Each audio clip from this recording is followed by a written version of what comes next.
Welcome back. Today we're diving deep into really a chilling story. It's a real-life account that sort of blurs the lines between, the everyday and something else. Supernatural, maybe? Definitely feels that way. It's all centered around a family, a new house, and it takes you on this fascinating but also quite unsettling journey, though there's hope there too, which is important. Right. And our mission today really is to unpack the events from this source. Shadow House, a tale of possession and deliverance.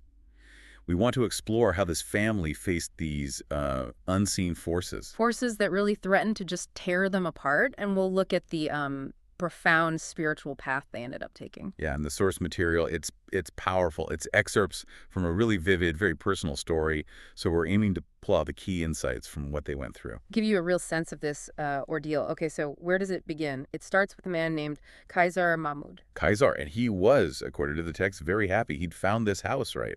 Yeah, a quiet old two-story house, kind of on the outskirts of the city, got it cheap, had a garden, dense tree shadows. Sounds idyllic, actually. Like a fresh start. Exactly. Yeah. A new start for him, his wife Ria, his mother Nazrin, and his father Kamal Udin. The whole family. But that peace, it didn't last long, did it?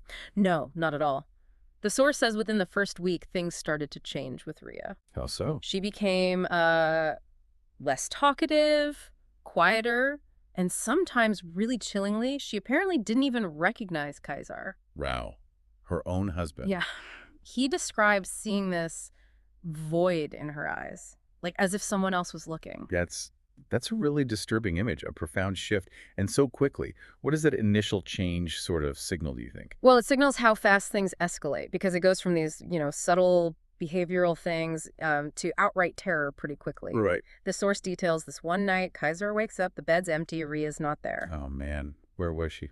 He finds her in the kitchen, and this is where things really kind of break down. The ordinary just shatters. Okay. What did he find?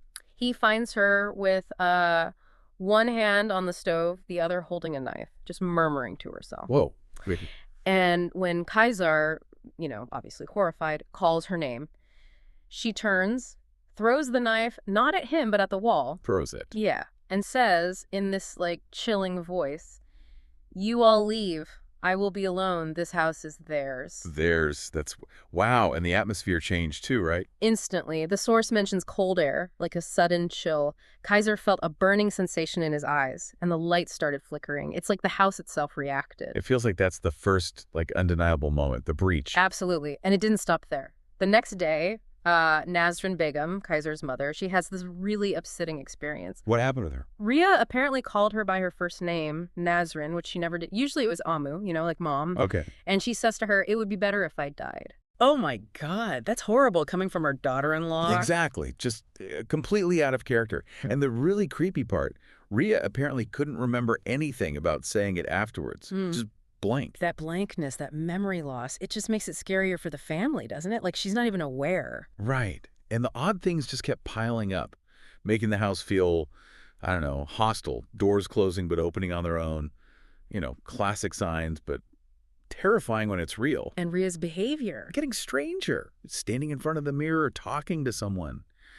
But no one's there. It's moving beyond just odd behavior to feeling like there's an actual unseen presence. Yeah, definitely. And then it turned physical. Violent, actually. Kamal Udin, the father. What happened to him? He just finished his prayers, and suddenly all the glass items on the table broke simultaneously. Just shattered. Whoa, all at once. All at once. And Ria. She was apparently standing in the next room with a strange smile. A smile. While glass is exploding, that suggests something really malevolent is enjoying this. It does. It suggests a detachment, maybe even, satisfaction. And then it got even more direct. A physical attack on Kaisar. What happened? He woke up one night, finds 3 long, deep scratch marks on his left arm. Scratches, like from fingernails. Seemingly. But he described the feeling as if something burning had torn into them. Oh, wow. So painful and undeniable proof. This isn't just in their heads. It's not Ria having a breakdown. Exactly. It's physical evidence of something external, something dangerous. Which leads us to probably the climax of these initial events. Okay, what happened? It was after the azan, the call to prayer.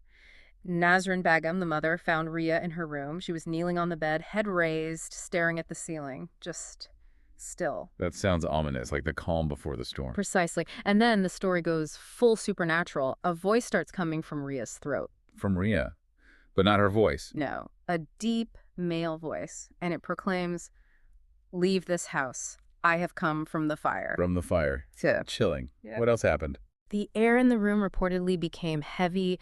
The walls felt like they were trembling. And Rhea's eyes, they turned completely white as if her pupils were gone. Completely white. It's hard to even picture that. The fear must have been overwhelming. What did Nazrin do? In that absolute crisis moment, her faith kicked in powerfully.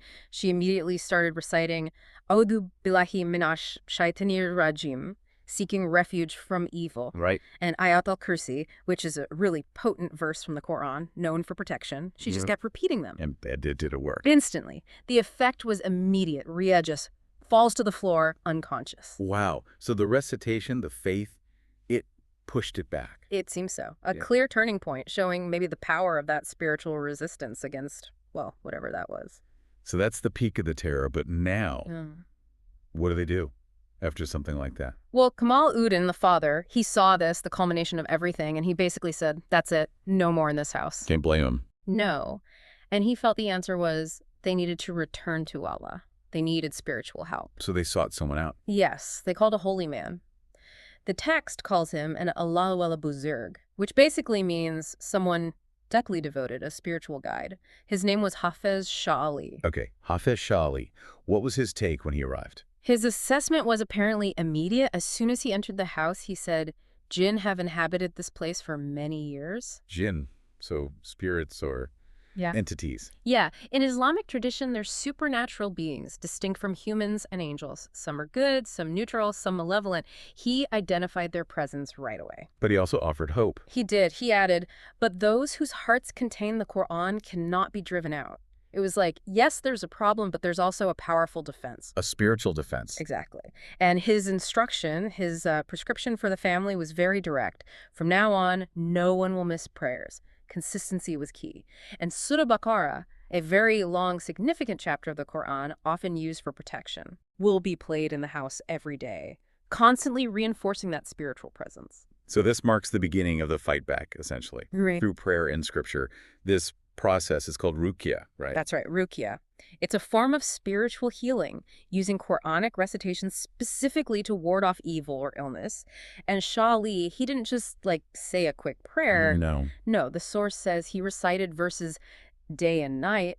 It was an intense, sustained effort, a real spiritual confrontation. And how did Rhea, or the entity, react to this? Oh, it wasn't passive. It was a struggle. Her body trembled, and she spoke again with that changed voice, defiant, saying things like, "You will all die. He gave me this body. This is mine." So it was fighting back hard, claiming ownership. Definitely. It showed how strong its hold was, resisting even the holy words. But Shah Ali kept going, and during the recitation, he declared this powerful phrase, "Fainu will yakunul Quran," and the word of Allah descends upon fire. Wow. Like a direct challenge? Exactly. Asserting divine authority over this fireborn entity.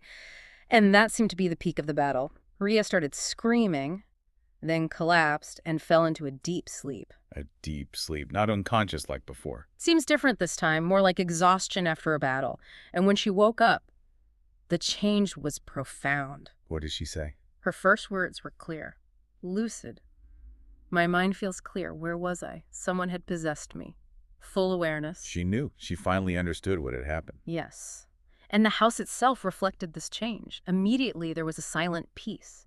The air, which had been heavy, felt light. Even the light seemed bright, like a physical lifting of oppression. That's incredible, the contrast. It really is. And the source ends this part on such a powerful note. It says the single constant sound in Kaisar's house from then on was subhanallah. Glory be to Allah. Just peace and gratitude. Exactly. Permeating the home. It speaks volumes about the transformation. What an extraordinary journey for them, from that initial creeping fear through absolute terror and possession Right. to peace, deliverance. And the source emphasizes no one died, which, given what happened, feels significant.